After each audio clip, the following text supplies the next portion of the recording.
Air Force updates massive armament penetrator bombs amid this new nuclear posture.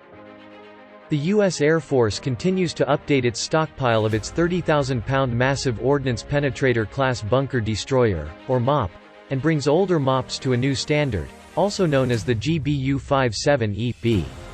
This comes as Iran has announced that it will start injecting uranium hexafluoride gas into centrifuges at its underground nuclear facility at Fordo, the kind of prospective target that prompted MOP development in the first place, a significant violation of a controversial 2015 international agreement of the country's nuclear program. On October 28, 2019, the Air Force announced that it had awarded a $90 million contract to Superior Forge and Steel Corp. of Lima, Ohio and Elwood National Forge in Irvine, Pennsylvania for the production of an unspecified number of case assemblies for the BLU-127C/B warhead. The service separately confirmed to the war zone that this is the core warhead of the GBU-57E/B variant, which has been in service since 2016. The B-2 Spirit stealth bomber is currently the only aircraft capable and clear to use the MOP operationally, although B-52 bombers have dropped several weapons in previous tests. Future B-21 Raider stealth bombers will also likely be able to carry this weapon. It is not clear how many MOPs of the different variants, or in total, are available for operational use. As of September 2011, the main contractor, Boeing, had delivered 20 bombs, but it is known that there were subsequent orders and a number of weapons have been issued in various tests since then. It is likely that the total number of weapons available has swelled in recent years. In February 2018, the service had announced that it was purchasing an unknown number of additional full MOPs from Boeing, possibly also in the GBU-57E/B configuration. The previous month, Bloomberg had reported that the fourth upgrade program for the MOP had been completed and the bombs in the warehouse were also being installed. It is not entirely clear how the GBU-57E/B variant differs from the previous MOP. The E/B variant increases the ability to penetrate concrete structures and deliver high explosive payloads. Ilka Cole, head of media operations at the Office of Public Affairs for the 96th Test Wing at Eglin Air Force Base in Florida, told the War Zone via email. Eglin is also home to the Air Force's Central Armaments Lifecycle Management Directorate, which is responsible for managing the MOP program. MOP efforts began at least in 2002 and preliminary publicly available charts show that the bombs were capable of digging up to 60 feet to hit their targets. In 2007, an official Air Force news report said this capability had grown to 200 feet. Whether this maximum depth causes penetration through the reinforced concrete layer is unclear. The story from 2007 will likely refer to the first and second warheads, known as the Blue 127Bs and -127A/Bs, although it may also refer to work on the subsequent BLU-127B/B. The GBU-57B, -57A/B, and -57B/B are equipped with the Blue 127B, -127A/B and -127B/B warheads, respectively. What further improvements Boeing made to the GBU-57C/B and -57D/B variants is unclear, but, as the War Zone previously reported, the latter type at least includes an upgraded fuse. The C/B part of the designation BLU-127C/B is assigned arbitrarily and does not automatically mean it was also first used in the GBU-57C/B.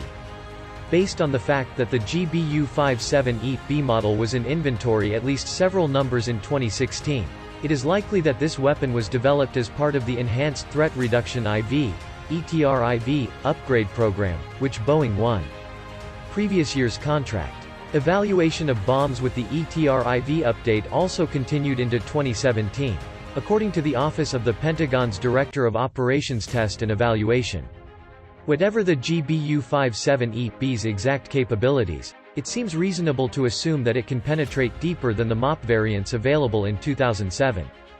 We know that the inert BLU-127C/B, at least, has a «booster» in the upstream front explosive charge, but it is unclear whether this refers to a system that physically pushes the passage, such as a rocket motor, for additional penetration or an explosive charge that only accelerates the detonation of the main payload.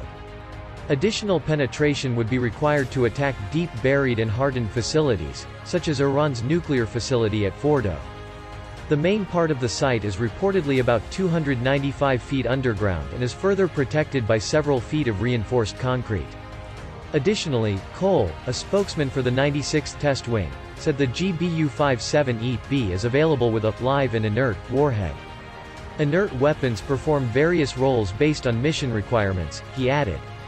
Thanks to its GPS guidance, it is possible that the B-2 could drop several weapons in the same place, one after the other, using the inert version first to help dig the target, softening the layer above and allowing each successive bomb to dig deeper. The inert version will also be useful for testing and evaluation purposes as well as training. Of course, there are no indicators that the United States is actively preparing to attack Fordo, or any other Iranian nuclear and underground ballistic missile-related sites.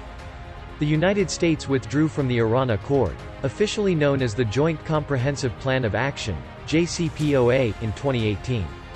Other parties, notably France, Germany, and Britain, have since struggled to keep the treaty alive.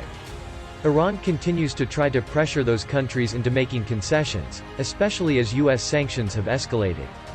The decision to start filling centrifuges with uranium hexafluoride gas, which is banned under the JCPOA, is a key indicator of how far the regime in Tehran is willing to go to weaken what's left of the deal to try and get those countries to agree to its terms.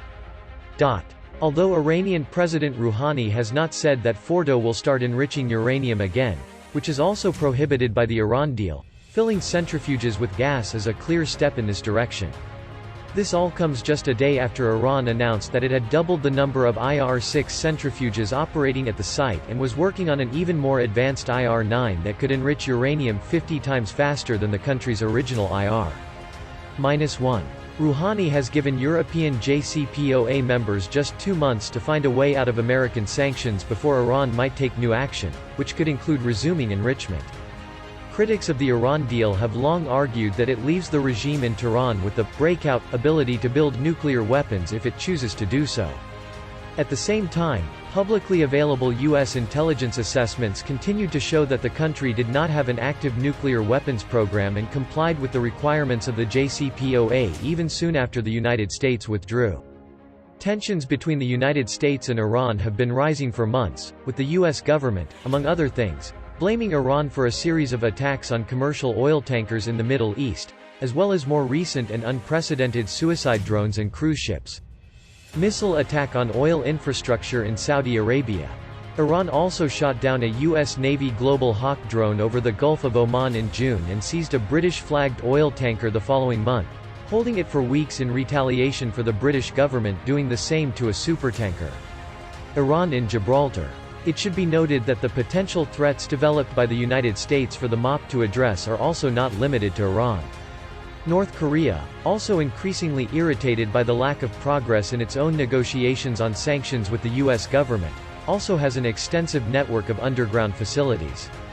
The GBU-57 series can also be useful for engaging deep and hard targets during larger-scale conventional conflicts against potential peer adversaries, such as China or Russia.